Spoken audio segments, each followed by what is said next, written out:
first part of it says, on behalf of the members of the Senate, the 131st General Assembly of Ohio, we are pleased to extend recognition to J.C. Sommer on this memorable occasion, grand opening, and August 21st, 2015. That comes from our state senator, and we appreciate his, put that announcement for the class. We want to have an accident. You know, this school is a very, very special place for me. Our two sons are also graduates from the school. I was the PTA president. I was trying to remember, but it was 3 or 4 different years. And I can relate to the electrical problems that we used to have on, there was a group of moms that we would fix breakfast for a couple of classes in the morning, and I can't tell you how many times we blew the fuses, not the circuits, but the fuses. And one of the more interesting times, one Christmas, we decided we were going to make gingerbread houses. And for any of you that know about making gingerbread houses, you use eggs for the icing. Well, then we had all these egg yolks, and I said, let's teach the kids how to make noodles. Well, we did, and we very carefully laid them on plastic tablecloths on the tables, not knowing that there were mice in the school. So, you know, I hear comments sometimes about, well, that school's fine. It doesn't really need anything to be replaced. I can tell you from a first-hand basis between the electrical and portable classrooms and the mice, I'm really pleased to be here tonight. It's really wonderful to be here on behalf of all of my colleagues. The 3 of us are really proud of what Southwestern City Schools, the leadership of the board, the staff, our superintendent here, and really the support that you've had from the city and the state. It's just great to be here, seeing all the incredible families who are going to enjoy this great new school.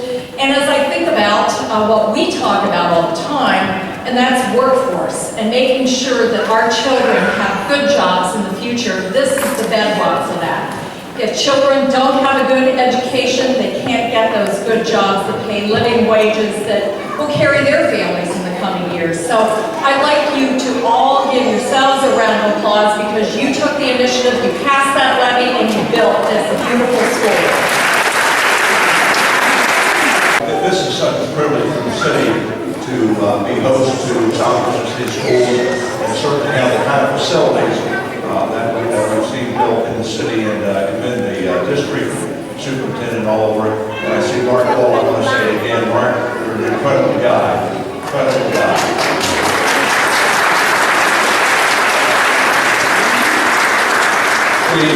The name J.C. Sommer, I know a lot of people wonder where in the world that name came from and what's that all about. And I had the privilege of working with the grandson of J.C. Sommer. J.C. Sommer was president of the Board of Education. And he rallied the forces here in Grove City, the Chamber of Commerce, the Citizen, and a levy was passed.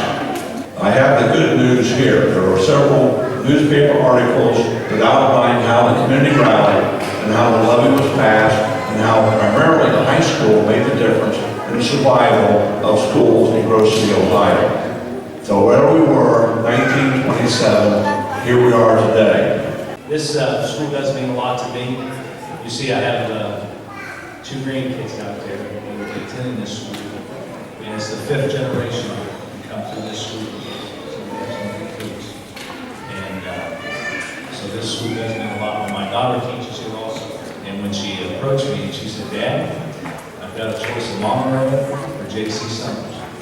And I told her hands down, come to J.C. Sommer. She's been here ever since. The next one, we're going to step out over here a little bit because he'll never take the credit. In fact, I think we absolutely tricked him into being here tonight. And you know, he's thinking, yeah. He's going to embarrass me more than I ever want. He is Mark Paula.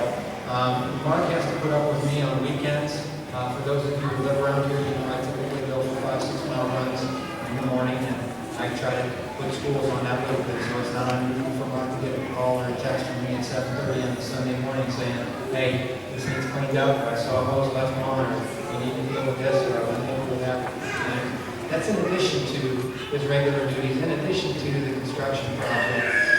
He's managed it so well on his behalf. He's looked at this from a parent perspective, he's looked at this from a grandparent perspective, he's looked at this from a taxpayer perspective, and he really does everything he can to make sure that you get the best product that will last for your children and generations. And I think this school might have special meaning to Mark. This is my right. Mark attended here. Two siblings out of his 3 attended here. And I believe you'll actually have his children attended here, and you'll have a grandchild that attends here as well. So one of the things we want to do tonight to recognize Mark and all his work. First of all, this is the first time we've been able to get in here. I'm sure that's tonight we don't have him here. So a little bit, and also show our appreciation. We get something a little bit out of the ordinary.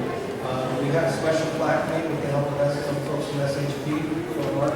It's actually mounted already outside, and so afterwards, Mark will get some special pictures with you and the family. We're going to do that tonight. But I'd like to actually come up and receive this to take one more.